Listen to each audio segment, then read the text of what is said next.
लेकिन हमारी जो शिक्षा पद्धति थी, कहानी कहानी। विक्रमादित्य जाते हैं, बरगद के पेड़ पर एक लाश को उतारते हैं, अपने कंधे पर रखते हैं, तो लाश उन्हें कहानी सुनाना शुरू करती है।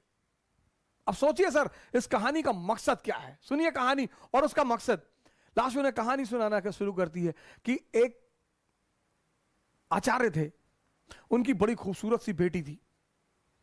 आचार्य के 3 शिष्य थे।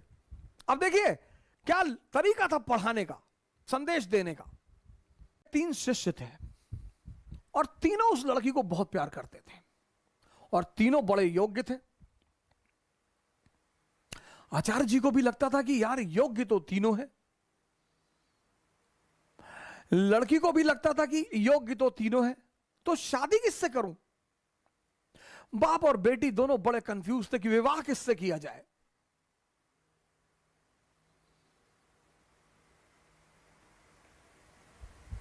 और जब लड़की यह सुनिश्चित नहीं कर पाई कि विवाह किससे किया जाए, तो एक दिन लड़की ने आत्महत्या कर लिया। अब जब लड़की ने आत्महत्या कर लिया, तीनों बड़े निराश हुए। गए, उसका दाह संस्कार किया, तो एक शिष्य तो तुरंत सन्यासी बन गया। वहीं धूनी लगा ली उसने उसकी कब्र के पास कि बस अब जीवन में कुछ करना ही नहीं, जिसको मैं प्रेम करता था वो बचा ही नहीं, तो अब जीवन में कोई सार नहीं, अब सिर्फ तपस्या करनी है और तपस्या करके ही जीवन को त्याग देना है।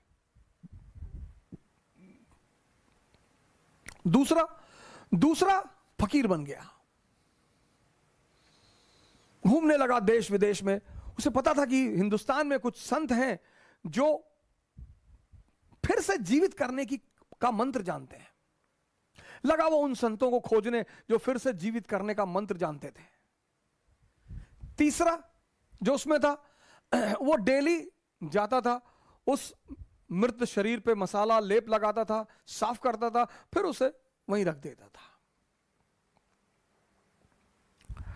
अब ये सिलसिला कुछ वर्षों तक चला, 2-4 वर्षों तक चला। तो वो जो घूम रहा था चारों तरफ, फकीर बन गया था, मंत्र की तलाश कर रहा था, पुनर्जीवन देने के मंत्र का जो तलाश कर रहा था, उसे एक दिन कुछ महात्मा लोग मिल गए, वो उस मंत्र को जानते थे। उसने उनकी सेवा की, उन्होंने उसे वो मंत्र सिखा दिया। जैसे ही उसने मंत्र सीखा, वो भगा वापस गांव की तरफ।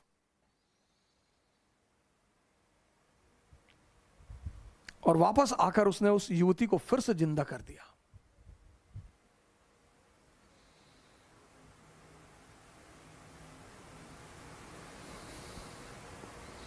जब उसने फिर से जिंदा कर दिया, तीनों दावेदार फिर खड़े हो गए और अब तो युवती और सुंदर हो गई। तब उस वेताल ने विक्रम से पूछा कि विक्रम बता कि अब लड़की को किससे विवाह करना चाहिए। अगर तेरे मन में उत्तर आ रहा है और तू जवाब नहीं देगा तो तेरे सर के टुकड़े टुकड़े हो जाएंगे, और अगर तूने जवाब दिया तो मैं तुझे छोड़कर चला जाऊंगा।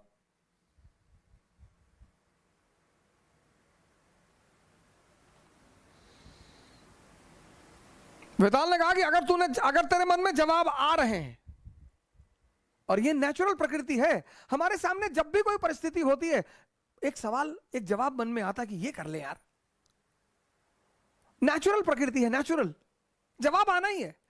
तो वेताल ने कहा कि देख विक्रम, अगर तेरे मन में जवाब आ रहा और तूने मुझे नहीं दिया तो तेरे सर के टुकड़े टुकड़े हो जाएंगे, और अगर दे दिया तो मैं चला जाऊंगा।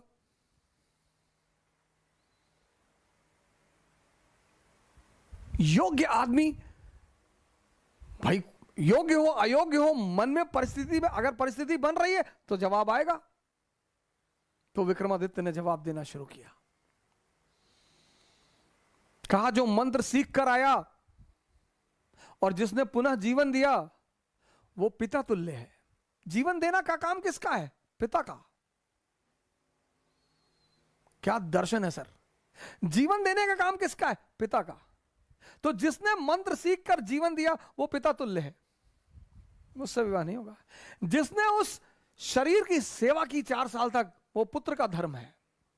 सेवा करना पुत्र का धर्म है, वो भी बाहर हो गया।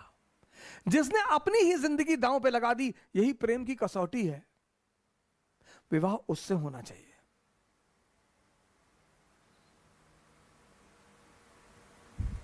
यह था शिक्षा देने का तरीका। और जैसे ही विक्रमादित्य ने जवाब दिया, वेताल उड़ चला कि तूने बोल दिया विक्रम। यानी अब सुनिए, इस कहानी का दूसरा उद्देश्य क्या है। मौन। परम की जो प्राप्ति होगी वो मौन में होगी, साइलेंस में होगी। इसीलिए हिंदुस्तान में एक वर्ड है मुनि। मुनि मतलब जो मौन हो गया हो। परम की जो प्राप्ति होगी, परम की, 25 बार विक्रम जाता है, 25 बार वेताल उससे सवाल करता है, 25 बार वो जवाब देता है और वेताल हमेशा निकल जाता है। और जब अंतिम बार विक्रम चुप हो जाता है,